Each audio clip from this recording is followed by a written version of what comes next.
Milí zákazníci, přátelé, rádi bychom vám představili dvě z našich krásných novinek pro letošní sezónu.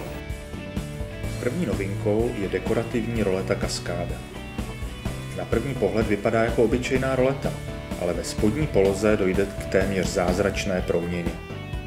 Látka se otevře, nařasí a z běžné rolety je rázem elegantní prosvětlený baldachýn. Doufáme, že vás zaujmou také nové posuvné panely Domino. Jednotlivé barevné kostky se dají libovolně kombinovat. Materiál je snadno omyvatelný, propouští ideální množství denního světla, ale zároveň svou úplnou neprůhledností zajistí vaše soukromí.